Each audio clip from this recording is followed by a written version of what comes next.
Welcome back to the show where we give you all the Dolphins news you need to know about. So in this week's episode, man, we have a lot of stuff to talk about. Obviously, the first week of OTAs has ended, so there's plenty of stuff to talk about. And these first two news stories, super quick. You guys probably already have heard of them because they're quite obvious. So I thought we would just run through this really quickly.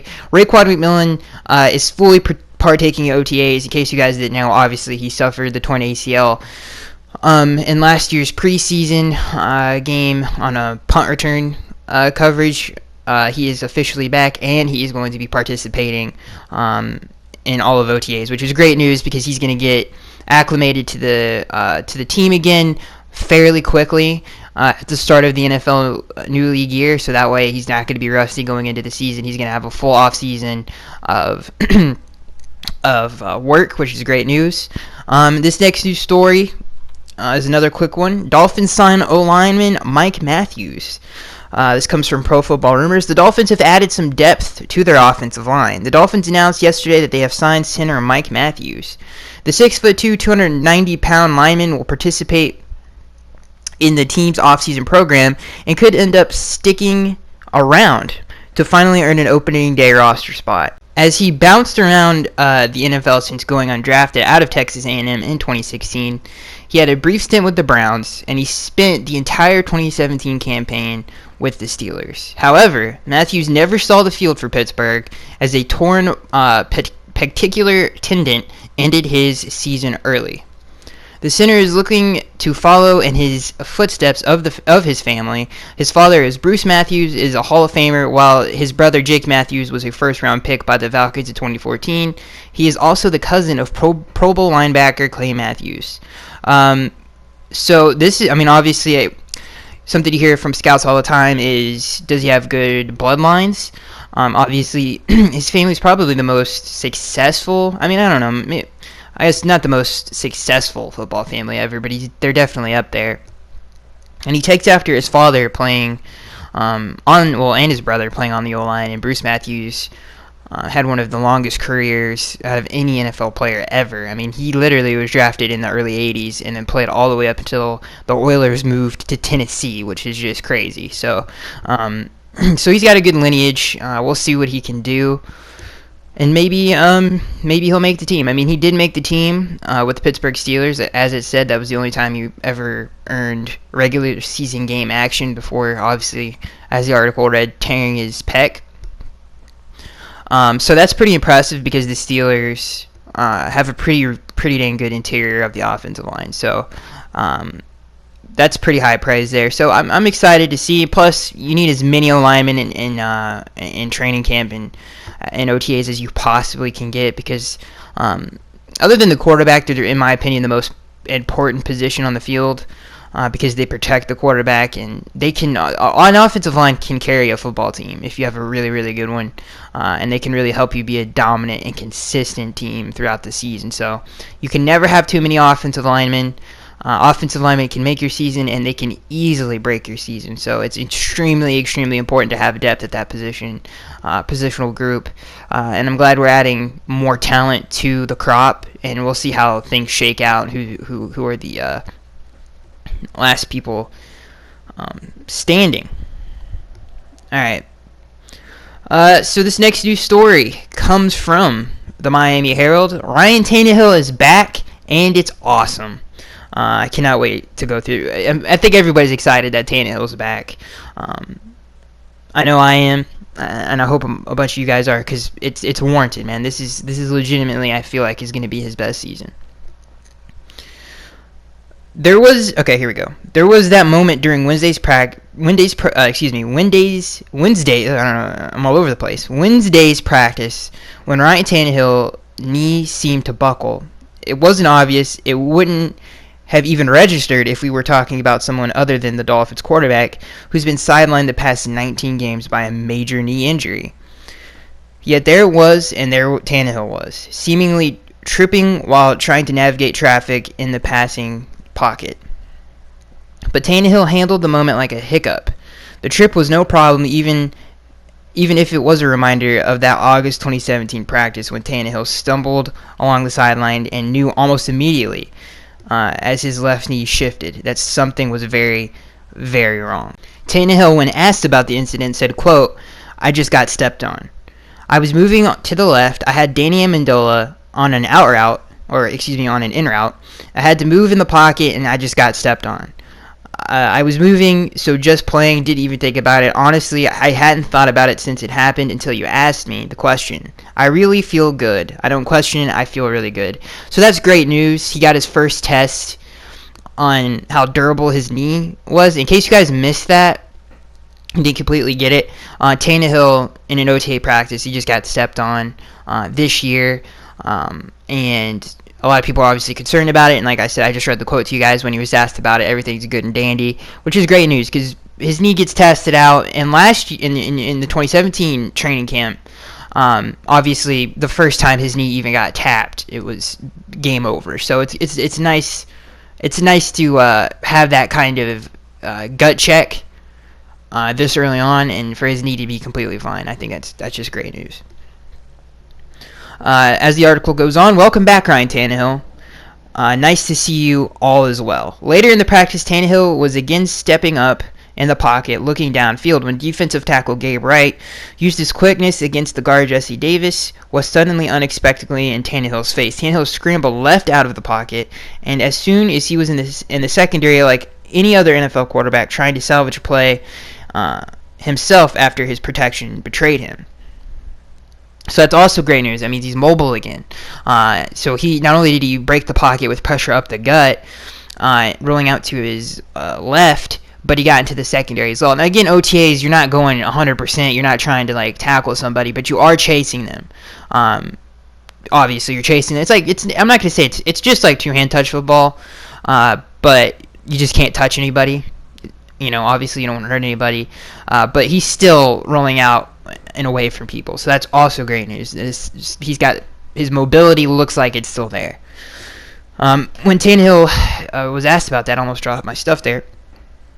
This is what he had to say when he was asked about that play. He said, quote, "I'm just playing, trying to get back into the groove of playing football again. This is from Tannehill. Quote, knocking some dust off, getting back on the field, being in the pocket, and moving around. Command at the line of scrimmage, all of those types of things. It's just not as clean as I want it to be yet, but I'm getting better, and just being on the field is a lot of fun for me." Back to the article. Wednesday was Tannehill's second practice this week. He's the Miami Dolphins' unquestioned starting quarterback, and he took all the starting quarterback work. It sounds like that's the way it's going to be through June's veteran minicamp into training camp, which opens in July. The Dolphins are giving veteran running back Frank Gore time off during these spring drills because there was no need to burn out a veteran running back now. But Tannehill fully cleared to play football, and all that entails is taking every repetition because missing so many of last year was too painful. So much of last year was too painful. Tannehill said, quote, "I tried to stay positive and take it in stride, the best I could, and do the best I could, and rehab and grow and get stronger every day. But it was hard. That was a hard time for me. Just not being around the guys, not being out at practice. I was around in meetings, but it's just not the same. You can't replicate that time of grinding it out and practice field together and going through the ups and downs of playing games and going through practice. That was the hardest part for me. Initially," this is still Tannehill, quote, "initially, when you get hurt, you think the game is what you'll miss the most. And it was hard. I missed the games. It was tough every Sunday, seeing those guys go down the field and not being a part of it. But what I missed the most was the day in and day out grind of the preparation, of competing with the guys, of pushing them, trying to make them the best players they could be, making the offense the best it could be. Just driving the offense, that was the hardest part for me," end quote. I just want to take a second to say stop the bus. And those for you of listening at home, that sounded straight out of a Hollywood movie right there, guys. You could not write something more beautiful than that. I mean, if that is not what you want your starting quarterback to say, what he misses about playing on the football field each and every single Sunday, And if that doesn't prove Tannehill's heart is in the right place, I don't know what does. You could not ask for a better and more dedicated quarterback, in my opinion. Now, I'm not saying obviously there's better quarterbacks than Tannehill in the NFL right now, but I'm just saying he's one of the most dedicated athletes that we have ever had. And then obviously that quote proves that. Very emotional quote there. Again, that was like straight out of a movie. So back to the article here. Tannehill says he grew last season even as he failed to take even one regular season snap. That's why he said this is the third season in the Adam Gase offense, but with all respect to how we're about to see him play, it's most encouraging to see that Tannehill has stepped forward as a leader, perhaps the team leader. This is something that I caught on to when I was watching Tannehill's return press conference. There's something about it, dude. He is a changed man. He's not the same man that he was in 2016 at the beginning of that season. He's a completely different person. Watching him for, I don't know, what is this, 7th year now? I don't know. There's just a calmness to him, and the way his teammates talk about him is completely different than the way they talked about him in his first 5 years. And I think that is a huge sign of things to come. So continuing on, let's see here. Where did we leave off? This is a quote from Daniel Kilgore. He said, quote, "He's a leader in and out of the huddle. He takes command of the huddle. He takes command of the meetings." And that's a quote from Josh Sitton, not Daniel Kilgore. Indeed, before the Dolphins started their OTA that's huge right there. Again, before the Dolphins started their OTA sessions this week, Tannehill told his teammates to appreciate the work and even embrace it, because they would miss it if they were unexpectedly taken away from it. Dude, I'm telling you something right now, man. Roll credits after that speech, dude. That's all you need. An Oscar goes to number 17, ladies and gentlemen. Quote, this is what Tannehill said again. He said, quote, "It feels amazing to be back out there. A long road to be back on the field. A lot of hard work, a lot of time and effort put in by myself. I got the guys in the training room helping me, getting me right. So I've had help along the way, but it took a lot of work to get back. To put a helmet back on and step out onto the grass again. Whew. I was telling the guys, I remember sitting in the cafeteria that overlooks the Dolphins practice field. This is still Tannehill, looking through the glass like, dude, this is a movie, guys. This is a Pixar movie right now. People are crying in the theater. Looking through the glass like a little kid that's not allowed to go outside and play. I feel blessed to be able to go out there, compete, and play and do what I love." When he wasn't playing, Tannehill says he took, quote, "mental reps and attended meetings. The lessons learned are things I'll use for the rest of my career," Tannehill said. But not playing was a huge loss for him. Maybe that's why he joked when he started the press conference that he was back from the dead. I mean, this is what I'm talking about, guys. That's the end of the article. And that was a beautiful article by Armando Salguero. You guys should go check that out yourselves. This is one of the best articles I've read in a long time. But again, dude, if that doesn't get your heart melting, and if that doesn't get you going and the juices flowing for the 2018 season, I don't know what does, man. That was one of the most heartfelt quarterback speeches that I have read or even heard in a very, very long time. I mean, that's straight up out of the movie. And it does get me pumped. And again, for me, you can tell, dude. You can just tell. There's like a calmness about him that he just didn't have before. There's just a presence about him. And again, and the reason I say that is not just because watching him and just the way he described the loss that he took in that press conference, but it's also what his teammates have to say about him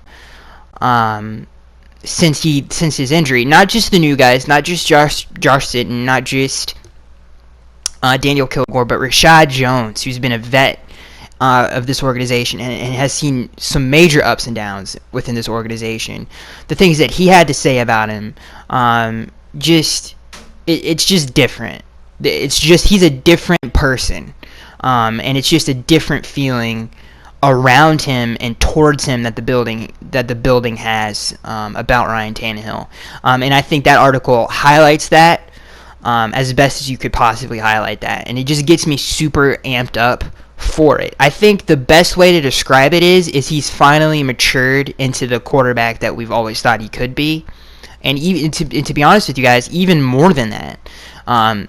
It's almost like a Drew Brees effect, and not in the way of his because he hasn't had a season like a Drew Brees has yet, but it's just the respect that he has commanded over the organization, and again, not to repeat myself, but the way his teammates, not just coaches, because coaches sometimes like to hype up players, obviously to get the fans excited, help marketing, put people in seats, give people hope, right? It's not always 100,000% sincere, but when you ask teammates about players, especially people that have been in the building for so long, they usually give you vague, like, yeah, he's whatever, and all this other stuff, and you're like, okay, and then obviously either things aren't going well, or it's just more of the same, right?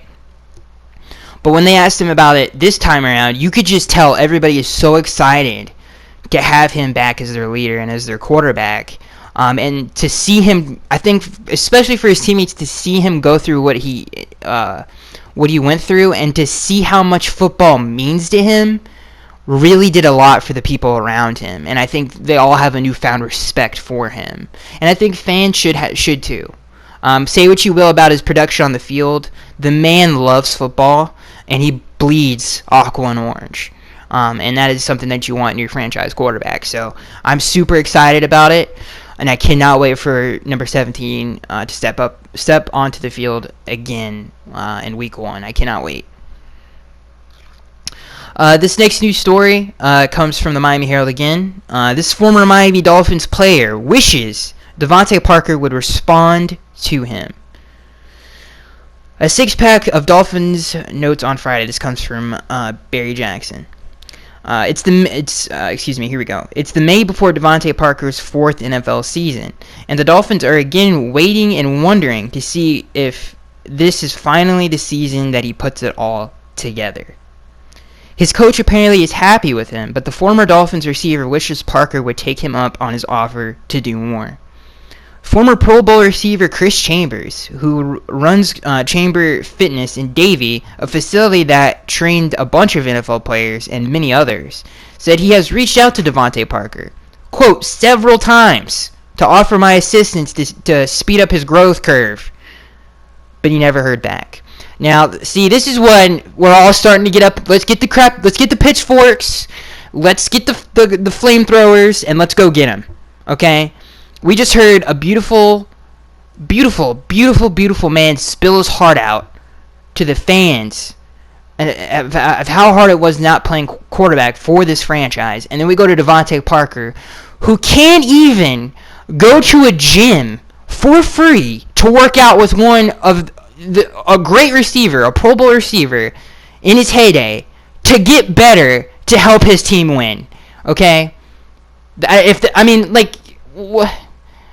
We just need more from him, man. And this is the kind of stuff, he's just not willing to go the extra mile, dude.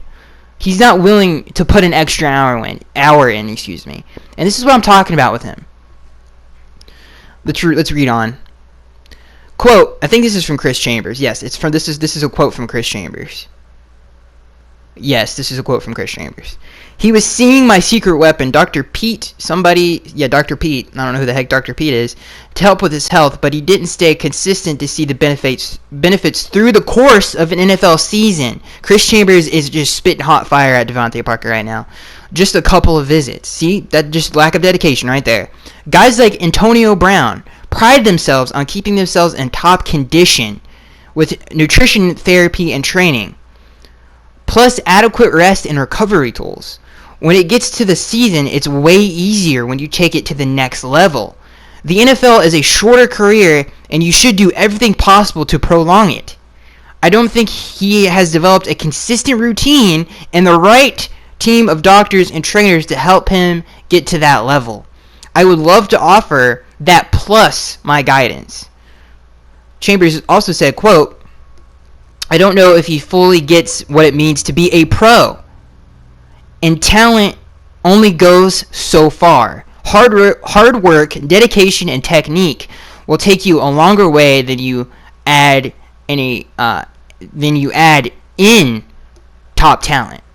Just wrecked Devante Parker right there, and that sheds some light onto why he lacks consistency. And you know why he lacks consistency? Because he doesn't work hard, he doesn't take his job seriously enough, and he lacks dedication to his craft. Okay? So, this is what I'm talking about with him, man. And this is why he'll never be great. It's because he doesn't have that Kobe Bryant, he doesn't have that Ryan Tannehill fire to play football. He just does not have it, dude. He's a 6'4" receiver. He's a good route runner when he wants to be, if he keeps consistently running good routes, which he doesn't want to do. He's got great run after the catch ability. Okay, he's a strong player. He's hard to bring down in the open field, like I just said, run after the catch. I don't know why I just repeated myself. He's got a great vertical, and again, he's 6'4" and a 4.3 40. I mean, that's everything you need to put a dang bust in Canton and go to the Hall of Fame. But no, when Chris Chambers reaches out his hand to help him, for God's sakes, he doesn't take him up on it. It's just a lack of dedication, and this is what I'm talking about with him, man. This is why you can't drink the Kool-Aid, ladies and gentlemen. Okay, when he's in t-shirt and shorts out on the in OTAs catching bombs, that's one thing. But when you're out on the dang football field and you got Patrick Peterson lining up right across from you, that's a completely different animal. Completely different animal, dude. Because he's coming to take your head off. And you know what, Devante Parker? You know what he's doing in the offseason? He's working his tail off to become the greatest corner in the NFL. That's what he's doing. He's dedicated. He actually likes what he does. Okay? And that's what is separating from him in the mountaintop, right there. And this article really just, like I said, and we're moving on from that, and that's all I really wanted to bring up. That really highlights the lack of, the best way I can put it is that is why he will never be what we always thought he could be. And it's not because of talent, it's just because of effort, dude. And again, dude, that is something that you have to have. That is just something that you have to have, dude. And it's honestly, it sucks. And I hope it changes, dude. And you know what? Some of that is coaching. You know what I'm saying? Some of that is coaching. We need a coach to put his entire foot up his anus so we can get the best Devante Parker we possibly can get. Somebody has to motivate this kid to become a great player. I don't know what it's going to take for it to motivate him to become that. I don't know if you have to put a highlight reel on of Calvin Johnson or Randy Moss or Jerry Rice and say, do you want to be that? Do you want to be a great player? Do you want people to remember you for being a great receiver, or does that just not matter to you? And if it doesn't, get off my team, man. I'll go find somebody who's less talented that works harder than you, and I'm gonna get a more consistent production from, dude. And this is what I'm talking about. This is what I'm talking about with him. Every time I read anything about him, and I used to love Devante Parker. I was drinking a gallon of that Kool-Aid every single day, dude. Every single day. And it just frustrates me as a fan because you see the potential and you see, and we've seen flashes of him dominate, and he just cannot do it on a consistent basis. And you know what, dude? He's got everybody in that organization under his spell right now. That everybody's just falls in love with his physical gifts and his ability to be a dominant receiver, and the spell will be broken after the season if he doesn't show up. And I really, really do hope he does. And again, I hope so. I hope Danny Amendola can motivate him to be a hard worker and show him that's what it takes to be successful in the NFL. And stop using his injuries as an excuse, man. Because even when you're healthy or semi-healthy and on the football field, you still don't show up. So we'll see what happens here. I really hope somebody, like I said, I just hope somebody can motivate him to be what we think he can be. Until that happens, we're just talking about a completely different player right now. the spell has been broken for me, dude. I went to Ganondorf and he has broken the spell. Okay, hopefully he shows up this upcoming season. All right, this next news story, 5 things we learned from the first week of Dolphins OTAs. This comes from the Finsider. Let's see here. 5 things we learned. Number 1, Xavier Howard plus pass coverage equals shutdown cornerback. Very few rookies come into the NFL and make a seamless transition. It is even more rare to see it at the cornerback position, which is why it was no surprise that Xavier Howard had his ups and downs as a rookie. But as we saw towards the end of the 2017 season, Howard has the skill set to become a true shutdown cornerback in the NFL, and being able to press coverage at the line of scrimmage has a lot to do with that. This is what Xavier Howard had to say about the 2017 season. He said, quote, "I was pressing more towards the end of the season. Not pressing like mentally, but like legitimately pressing receivers, just so you guys aren't confused. I was going to get my hands on the guys and stuff like that. Nothing with film. I stayed watching film, so really nothing big, just changing my technique really. Coaches said they wanted us to put our hands on receivers." So, again, that is something that we as fans were saying about, and again, this is the number 1 thing we learned so far in OTAs, Xavier Howard plus press coverage equals shutdown cornerback, which is completely true. Because coming out of Baylor, that's what all of us fans wanted him to do. When he was pressing and using his physique to his advantage and his athleticism, he was great. When he started playing off and playing zone coverage, he just doesn't have that makeup speed to break on a ball. He has to be sticky man coverage, and that's what I want out of my receiver, because it jacks up the timing with the quarterback. And I really, really like that. Also, to add something into that was left out, he said that watching film and understanding splits and understanding what route combinations teams are trying to utilize, and what are their go-to route combinations and stuff of that nature really helped him out towards the end of that season. And he said, in college, this is rough. You guys can go watch the interview, but this is roughly what he said.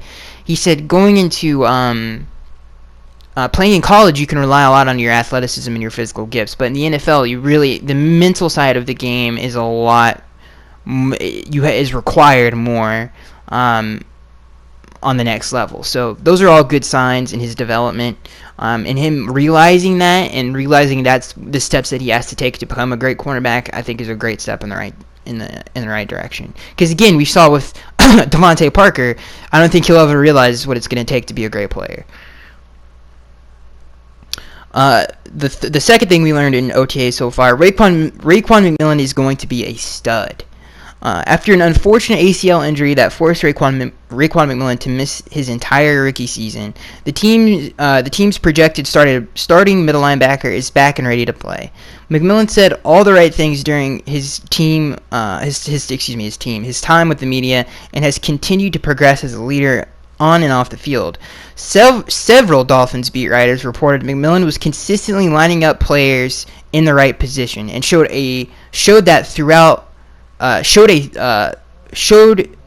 an understanding of Matt Burke's defense. Excuse me right there. So that's great news, dude. So again, just to show you my quick thoughts on this, that's a huge sign for this defense. The thing that I complained about the most in last year's debacle of a season was our defense was not intelligent enough. They were never on the same page. There was no chemistry with any of the players. There were so many breakdowns in coverage, and you saw players yelling at each other in the secondary, and that's the lack of cohesiveness and communication that really hurt us last year. And a lot of that had to do with a bunch of new faces on the team and nobody to mix the pot. And we finally got our chef back, which is Raekwon McMillan, who's going to stir that pot into something great. So I cannot wait to see him onto the football field again, and that is something that we've desperately needed, is a leader on this defense. The third thing that we learned from OTA so far, Rashad Jones is very happy with the Dolphins' selection of Minkah Fitzpatrick. When Rashad Jones met with the media on Thursday, he was very blunt when asked his thoughts on the Miami Dolphins using the 11th overall pick on Minkah Fitzpatrick. He said, quote, "It's about time. insane. Again, that's another stop the bus moment. Hit the brakes. He said it's about time. Whew. The addition of Mika Fitzpatrick in the Dolphins secondary will improve the entire defense and allow TJ McDonald and Jones to do more things in the box. The three safeties could be among the league's best by the season's end. Although McDonald's future in Miami is uncertain, Jones and Fitzpatrick should be staples in the secondary for many years to come. And Rashad Jones also said, "I'd love to retire a Miami Dolphin." A Miami Dolphin. The fourth thing that we learned, the culture is real. And again, this is something that we've been hearing over and over again. And that whole Rashad Jones thing, just really quickly to take 2 steps back. I mean, he's just speaking like this. That's if they asked us that question, we would say the same thing. It's about time that we got somebody like him in the secondary. So yeah, I think all of us fans can relate to what Rashad Jones had to say. And it's about time somebody, I'm glad that he's happy with the pick. But this culture thing is something that we've been hearing about a lot. And a lot of people and a lot of fans have been skeptical because they're like, oh, what, Mike Pouncey wasn't a leader? And Ndamukong Suh wasn't a leader? Jarvis Landry wasn't a leader? Literally, Jarvis was the emotional leader of this team. So all of us are like, is this just something that they're saying to like, oh, yeah, to basically calm down the fans and say, yeah, guys, this was because we wanted a culture change, and it is for the better. And that's something that Dolphins fans were skeptical about, and they were saying, is it really, or is it just more of the same? So let's get into this. The culture is real. This is the fourth thing that we learned the first week of OTAs. Unlike years past, the entire roster was present for the first week of OTAs. Newly acquired wide receiver Albert Wilson lined up at several positions on the offense. Kenny Drake has bulked up and is ready to take an and added workload in 2018. Jordan Phillips looks happier and is ready to take the next step in Suh's departure. Bobby McCain lined up as a boundary cornerback, hinting at a larger role in 2018. Frank Gore continues to impress as a savvy veteran. Tony Lippett is a full participant. Tannehill and Raekwon McMillan push one another during their rehabilitation back to the football field. Albert Wilson believes he's the fastest man on the team and has challenged Kenny Stills and Jakeem Grant to a race in front of the media. I don't know what the heck that last one had to do with culture, but thank you for telling us that. Also, I think they should throw Kenyon in there because I think Kenyon's really fast as well. But again, that's something that we've been hearing about forever now. Culture change, the Adam Gase effect, all that stuff. And it's good to see that it's all coming together and all of the players are setting examples for each other. Like the article said, it's the first time the entire roster has been in OTAs in many years, which shows that everybody's trying to put the work in to become the best team that they can possibly be. So that does show that the culture is working. They are buying into what Adam Gase is selling. So that is a good thing. And again, all of these guys are Adam Gase's guys. All of these guys are somebody that he wants to go, that he has handpicked to go to war with each and every single Sunday. So I think that's a good thing. That means everybody's bought into what he's selling. In terms of when they asked not Daniel Kilgore because he was traded, but Danny Amendola, Josh Sitton, especially Josh Sitton, he said that the reason he's here is because of Adam Gase and the things that he discussed with Adam Gase and the things that he wants to do here. So again, those are all great signs. This next news story comes from the Finsider: how the Dolphins can have a successful 2018 season. One way that the Miami Dolphins could have a successful 2018 season is to avoid any major injuries. This is hard because you are talking about the NFL players not getting injured. Unfortunately, that's a part of the game.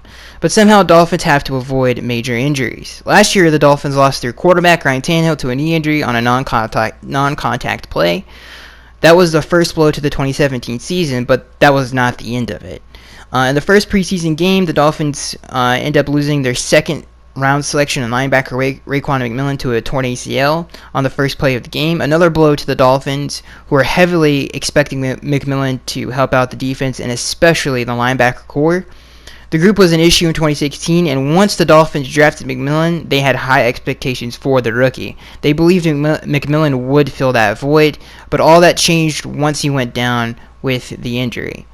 Another key injury was when cornerback Tony Lippett went down with a torn Achilles injury he suffered during a practice on an August morning. Lippett played 13 games the year before. He had 67 tackles, including a career-high 4 picks. A career-high 4 interceptions.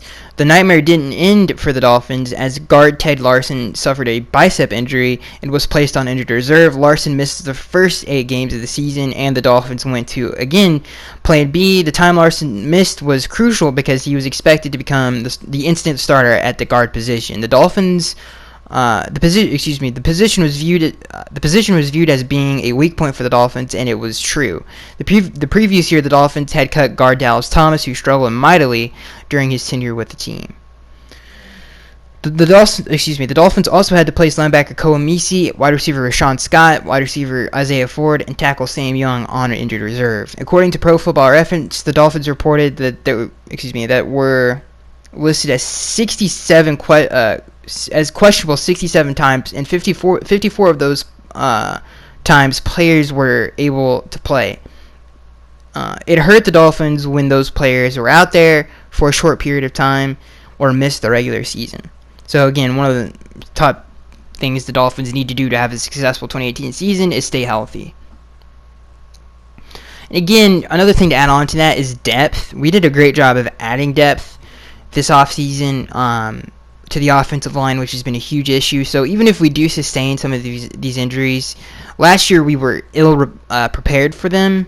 This year we have a lot more depth and a lot of really good young players behind some of these older players. So that's a good thing. Let's see here. The defense must be on their A game as well. The unit could become extremely powerful during the regular season, but must grow together and hopefully avoid any major injuries. The Dolphins will have a successful season if the unit performs at a high level. Jordan Phillips and Devon Gottschalk must fill the void left by Ndamukong Suh, who joined the LA Rams as a free agent. The Dolphins recently added Akeem Spence, who played recently with the Lions. The Dolphins knew that they needed to add another defensive tackle. They did that through a trade. The Dolphins also will be relying on second-year player Vincent Taylor. Those players understand they have big shoes to fill and must play collectively in the regular season. The running backs and wide receivers unit are something to keep an eye on. The addition of Frank Gore and Ricky Kalen-Ballage is a plus for the Dolphins offense on paper. The Dolphins added a veteran presence in Gore, who rushed for almost 1,000 yards last season with the Colts. The rookie Ballage out of Arizona State is receiving a lot of praise from draft experts, and he could potentially become a real steal for the Dolphins. Let's not forget about Kenyon Drake, who took over as the number 1 running back last year once J.J. was traded to the Super Bowl champion Philadelphia Eagles. So there you go. Those are all the key components for the Dolphins to have a 2017 or successful 2018 season. The defense has to come together as a unit. The team has to stay healthy in key positions, and we need some consistency out of the receivers and running backs. So yeah, in my opinion on that is, I think we can count on the receivers, running backs being there. I think the offense is going to be pretty dang good this upcoming season. I think it's prepared to be a pretty solid unit. The thing that I would say are the things that the Dolphins need to do to have a successful 2018 season are the unknowns. The unknowns are the interior of that defense. Is it going to be able to hold up? I don't care about filling the shoes of Ndamukong Suh. Even when Suh was here, it was an issue because of the linebackers. So my concerns are the interior of the defensive line. Obviously, injuries are a given. You're always worried about injuries, so I'm not even going to say injuries because it's obvious. You don't want any of your players to get hurt, obviously, especially the best players on your team. But again, just the interior of the defense, I have huge question marks about. In the linebacker unit, are they going to be able to finally step up and play at a high level is also a huge concern. So those are just things that I worry about, and they're obviously those are huge issues that we have dealt with for many years. and hopefully those do get fixed with the additions of Raekwon McMillan, and hopefully Devon Gottschalk, Vincent Taylor, Akeem Spence, to name a few, can get it together and really help the interior of that defensive line. And obviously I left out Jordan Phillips there as well. This next news story comes from the Palm Beach Post. Albert Wilson learning quickly from Miami Dolphins veteran receivers. New Dolphins receiver Albert Wilson is coming into his own as a 25-year-old in the NFL, but he's still eager to be mentored. After 4 seasons in Kansas City, Wilson signed with the Miami Dolphins as a free agent and joined a receiver corps headed by 6-year veteran Kenny Stills. Shortly after picking up Wilson, the Dolphins agreed to a deal with the 2-time Super Bowl champion Danny Amendola. Miami Dolphins coach Adam Gase is counting on Stills and Amendola to keep that group on track, and it sounds like the plan is already working. Albert said, quote, "Kenny does a great job of letting us know what coach is looking for," said Wilson, who was the oldest receiver on the Chiefs last year. He's been around it and had a lot of success here. He's a great leader, and Danny is coming over, and he's played a ton of football. To have him on our side to pick his brain and see how he works is a great thing for us. Devante Parker, I need you to get your notebook out, get your pen out, start taking notes from these guys, okay? They're eager to learn. They're eager to get better. How about you get some of those attributes into your game as well? Wilson said Stills understands every aspect of the offense and has helped him as he studied the new playbook. Like Stills, Wilson is expected to know every receiver route on every play because the Dolphins can use him inside and outside. The combination of Amendola Stills at the position is ideal for how the Dolphins want to shape their roster.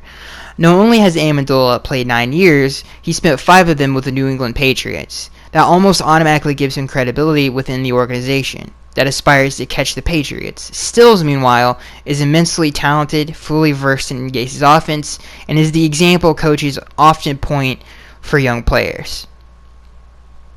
So that's great news. Obviously, Albert Wilson is eager to get into this offense, eager to get better and get this ball rolling, and I'm super excited about that.